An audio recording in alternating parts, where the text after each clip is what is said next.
Helen on BBC Radio Northampton. So how much do you know about fibromyalgia? The symptoms include increased sensitivity to pain, extreme tiredness and a fibro fog.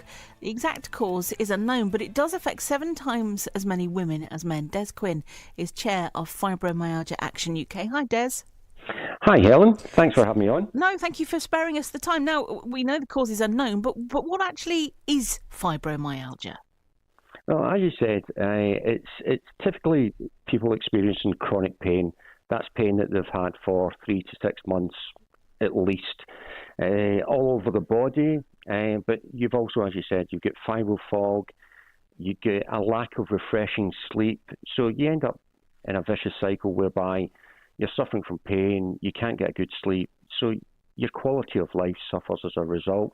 There's other things involved with it as well, but the chronic pain, the sleep, the fatigue, that's the main elements of it. I can't imagine what it must be like in that case. It must be horrendous to live with. Well, people are affected to different degrees, but yeah, I mean, a typical way that some people have explained it in the past is if you think about perhaps having the flu and then doing about 10 laps in a swimming pool and then just getting out of there, and imagine how you feel after that. That's how you can feel with fibromyalgia. So, yeah, it's not a great condition to have. And the difficulty of diagnosis, having to see multiple health professionals, it can be quite a challenge depending where you are within the country as well. I was going to ask you how easily it is to be diagnosed, because the symptoms that you've described can be the symptoms of so many other things.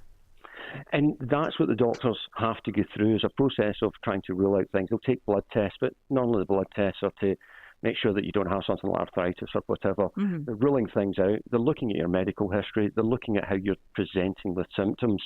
And through a couple of appointments, depending on the doctor that you have, the rheumatologist that you see, they should be able to come to a determination that it is fibromyalgia. But they'll always be, or they should be on the lookout to make sure that it's maybe not something to do with a thyroid condition, Lyme disease, or any number of other things that as your situation changes, your condition changes, they should be keeping an eye to see. It's unknown what causes it, Des, but do we know, are there people who are more likely to have fibromyalgia? Well, there is this aspect of whether it runs in the family, and they think that there is some sort of genetic predisposition, but you would potentially have an environmental factor that would come into it. So something during your life, childbirth that's been cited, car crashes, some sort of traumatic experience through your life, whether or some sort of virus or something that perhaps affects your body, and then the fibromyalgia that was perhaps you get an increased risk of it because of the members in the family previously have had it. So they're not quite sure what is the cause, but there's more research going into it all the time. And what sort of treatments are available? What can people do? Typically, they're looking at symptomatic relief. So, as I said, pain is the predominant aspect to it. So, painkillers, they'll be looking at some things that will work in the background to perhaps relax muscles, to just help with things like there's serotonin features quite a lot within the sort of medications that they're using.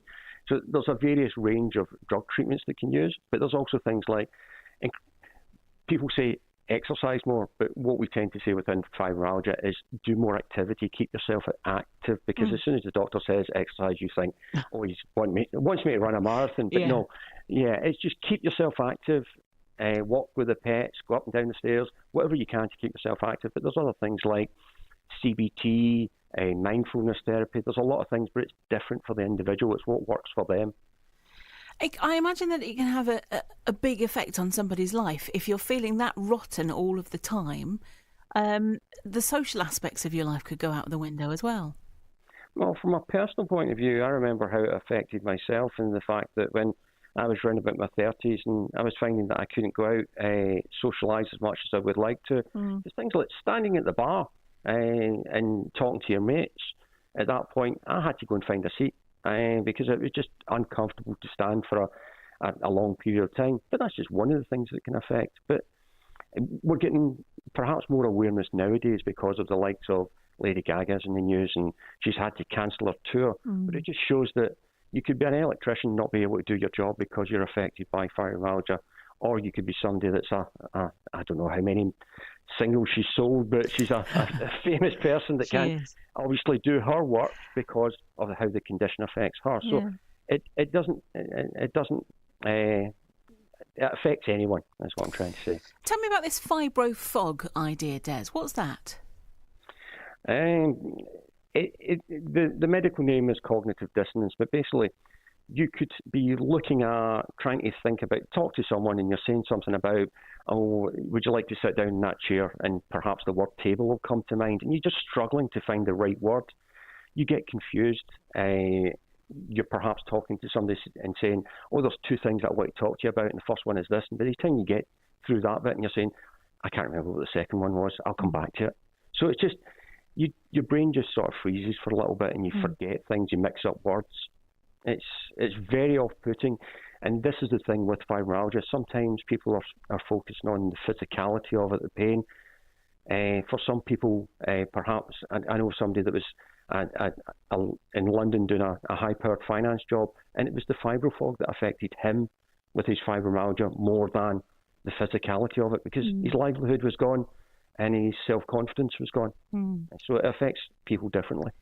So how can you at Fibromyalgia Action UK help people? Well, we are focused on increasing awareness about the condition and getting support to people. There is booklets that we provide that talk about how you can help yourself, how you can live with the condition. We're also helping with support groups. I believe that you're talking to one of the local support groups.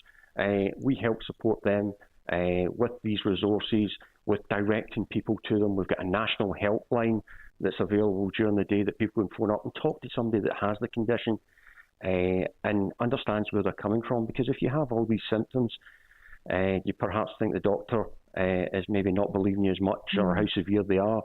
Talking to somebody with the condition, it often is an enlightening moment, and you feel much better after having that sort of conversation.